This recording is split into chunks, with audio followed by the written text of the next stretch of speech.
ఈరోజు మన టాపిక్ వచ్చేసి కండిషనల్ స్టేట్మెంట్స్. వీటిని మనం డెసిషన్ స్టేట్మెంట్స్ అని కూడా అనొచ్చు. ఇప్పుడు ఈ డెసిషన్ మేకింగ్ స్టేట్మెంట్స్ అంటే ఏంటంటే ఒక కండిషన్ రిప్రజెంట్ చేస్తాయి. For example if it is cold I don't drink water అంటే ఏంటి, చల్లగా ఉంటే నేను ఎక్కువ వాటర్ తాగను అని. అంటే ఒక కండిషన్ ట్రూ అయితేనే ఆ స్టేట్మెంట్ ప్రింట్ అవుద్ది. వీటిల్లో 4 టైప్స్ ఉంటాయి: if, if else, elif and switch cases. First మనం ఇఫ్ స్టేట్మెంట్ గురించి చూసుకుందాం. ఇఫ్ అంటే do something if a condition is true. అంటే ఒక కండిషన్ ట్రూ అయితేనే మనకి ఇఫ్ స్టేట్మెంట్ వర్క్ అవుద్ది, లేకపోతే వర్క్ అవ్వదు. ఇప్పుడు దీనికి మనం ఒక కోడ్ ఎగ్జాంపుల్ కింద చూద్దాం. ఫస్ట్ నేను ఈ ఫైల్ని సేవ్ చేసుకుంటున్నాను.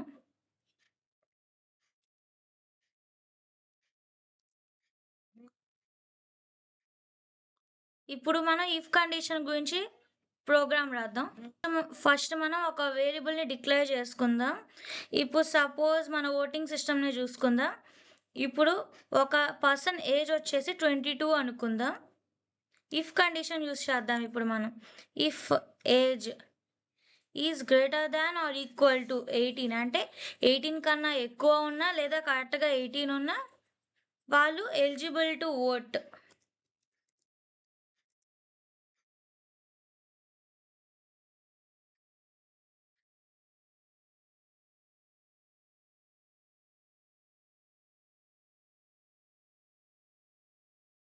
ఇప్పుడు ఒకసారి దీన్ని రన్ చేసి చూద్దాం.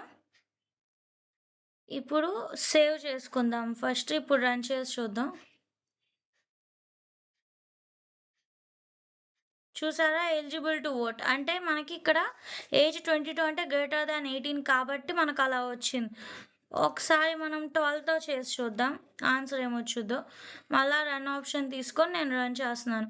ఇక్కడ ఏం అవుట్పుట్ రాలా అంటే ఏంటి, మనకి ఇఫ్ అనేది కండిషన్ ట్రూ అయితేనే మనకి ఆ సెంటెన్స్ ప్రింట్ చేస్తుంది. ఇప్పుడు ఒకసారి మనం ఇఫ్కి సంబంధం లేకుండా ఇంకొక ప్రింట్ స్టేట్మెంట్ ఇచ్చి చూద్దాం, అది రన్ చేసుద్దో లేదో. చూసారు కదా, ఇక్కడ హెలో అని ప్రింట్ అయింది. అంటే ఏంటి, మనకి ఇఫ్ కండిషన్ కనుక ట్రూ అవ్వకపోతే తర్వాత దానికి వెళ్ళిపోద్ది, తర్వాత ప్రింట్ స్టేట్మెంట్కి కానీ లేదా తర్వాత ఉన్న ప్రోగ్రామ్కి కానీ. ఇప్పుడు ఒకసారి తర్వాత మనం ఇఫ్ ఎల్స్ అంటే ఏంటి, ఇఫ్ కండిషన్ ట్రూ అవ్వకపోతే ఎల్స్ కండిషన్ ఎలా ప్రింట్ అవుట్ చేయాలో చూద్దాం. ఇప్పుడు నేను ఈ ప్రింట్ స్టేట్మెంట్ని తీసేస్తున్నాను. ఎల్స్, ఈ ఎల్స్ అనేది ఎప్పుడు ప్రింట్ అవుద్ది అంటే ఇఫ్ ఫాల్స్ అయినప్పుడు ఎల్స్ ప్రింట్ అవుద్ది. Print not eligible to vote.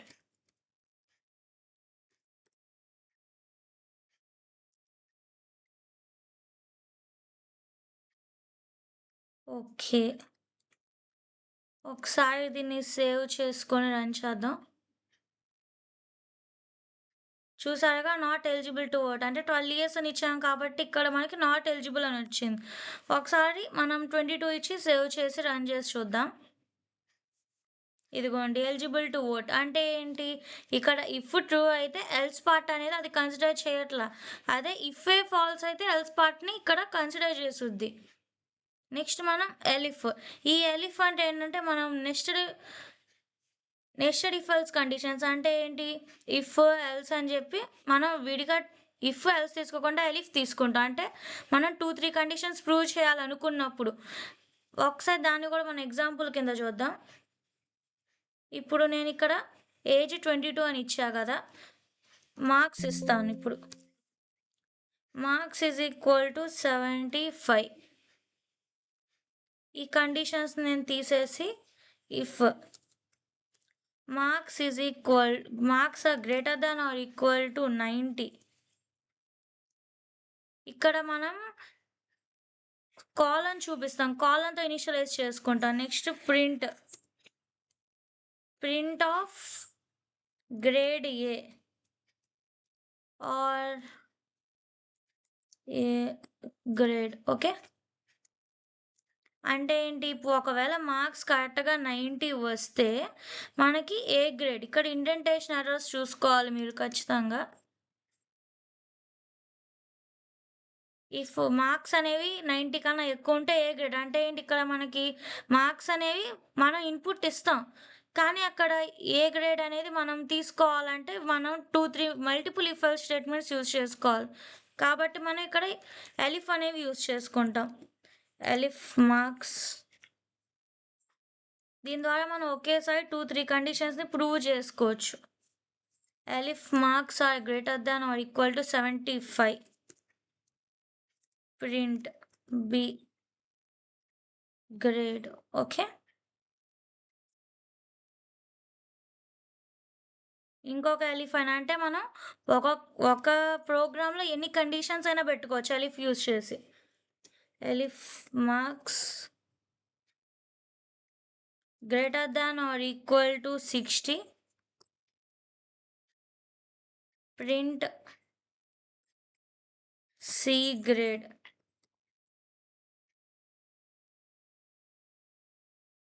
Okay, else elif లాస్ట్కి వచ్చేసరికి మనం ఎల్సే యూజ్ చేస్తాం. ఎందుకంటే ఇక్కడ మార్క్స్ సిస్టంలో ఏంటంటే ఒక్కొక్క మార్క్స్కి మనం ఒక్కొక్క గ్రేడ్ ఇవ్వాల్సి వస్తుంది. అంటే ఇక్కడ మల్టిపుల్ కండిషన్స్ కావాలి. ఒక్క ఇఫ్ ఎల్స్తో అవ్వదు కాబట్టి మనం ఎలిఫ్ యూజ్ చేస్తాం. ఇక్కడ ఏంటంటే ఒకటి ట్రూ అవ్వకపోతే ఇంకొక దానికి, ఒకటి ట్రూ అవ్వకపోతే ఇంకొక దానికి. ఇప్పుడు నాకు 90 కన్నా ఎక్కువ రాలా అంటే అప్పుడు 90 కన్నా ఎక్కువ రాలా, 90 రాలా అంటే ఇఫ్ అనేది ఫాల్స్ అవుద్ది. అదే ఎలిఫ్ తీసుకున్నా, నాకు ఇక్కడ 75 మార్క్స్ వచ్చాయి అనుకుందాం. 75 మార్క్స్కి ఈక్వల్ ఉండొచ్చు, లేదా 75 కన్నా ఎక్కువ 90 కన్నా మిడిల్లో ఉంటే గ్రేడ్ బి అని, 60 కన్నా ఎక్కువ లేదా 60 కానీ 75 లోపు ఉంటే గ్రేడ్ సి అని. అసలు ఈ మార్క్స్ కాదు అనుకుంటే grade D grade, or else మనం ఫెయిల్ అని కూడా ఇవ్వచ్చు. ఇప్పుడు ఒకసారి దీన్ని రన్ చేసి చూస్తాను. ఇదిగో బి గ్రేడ్ అంటే నాకు కరెక్ట్గా 75 వచ్చింది కాబట్టి బి గ్రేడ్. లేదా ఇప్పుడు నేను 75 తీసేసి 50నే వేసుకుంటా, 15. ఒకసారి దీన్ని రన్ చేసి చూద్దాం. అంటే డి గ్రేడ్ అంటే ఏంటి, పైన ఉన్న కండిషన్స్ అన్నీ నాకు ఫాల్స్ అయినాయి కాబట్టి నాకు ఎల్స్ దాంట్లోకి వెళ్ళిపోయింది. లేదా ఇప్పుడు నేను 95 ఇచ్చుకుంటా, అంటే మనకి ఇప్పుడు ఫస్ట్ది రన్ అవ్వాలి ఫ్లూప్. ఒకసారి రన్ చేసి చూద్దాం. ఇదిగోండి ఏ గ్రేడ్. తర్వాత మనకు ఒకవేళ 60 కన్నా ఎక్కువ లేదా 60 అన్నారు కదా, 65 ఇస్తాను. సేవ్ చేసి రన్ చేసి చూస్తున్నాను. ఇదిగోండి సి గ్రేడ్. అంటే ఏంటి, ఇది మల్టిపుల్ కండిషన్స్కి ఎలా వర్క్ అవుద్ది, ఎలా యూజ్ చేసుకోవాలో ఇది యూజ్ అవుద్ది. ఎందుకంటే ఇప్పుడు మార్క్స్ సిస్టంలో కానీ గ్రేడింగ్ సిస్టంలో కానీ ఇది యూజ్ అవుద్ది. లేదా మీరు మల్టిపుల్ కండిషన్స్ చెక్ చేయాలనుకున్నా, ఇప్పుడు ఓటర్స్ లిస్టే కాదు ఇంకేదన్నా ఎలిజిబిలిటీ లిస్ట్ చెక్ చేయాలనుకున్నారు, దానికి కూడా ఇది యూజ్ అవుద్ది. తర్వాత మనకి ఇప్పుడు స్విచ్ కానీ స్విచ్ కేస్ కానీ అంటారు. అంటే ఏంటి, ఇక్కడ మనకి బెస్ట్ వే ఈ స్విచ్లో ఏంటంటే మనం వేరియబుల్స్ని కంపేర్ చేసుకోవచ్చు. ఇవి కూడా డెసిషన్ మేకింగ్, కాకపోతే ఒక వన్ వేరియబుల్ని మనం మెనీ నెంబర్ ఆఫ్ స్టేట్మెంట్స్తో కంపేర్ చేసుకొని చూస్తాం. ఇప్పుడు ఒకవేళ నేను ఒక గేమ్ తీసుకున్నాను, మీరు ఒక చాయిస్ ఇచ్చారు. ఈ చాయిస్ ఇచ్చినప్పుడు మీకు అది అవుట్పుట్తో కనెక్ట్ అవ్వాలి కదా, నెంబర్ గెస్సింగ్ గేమ్స్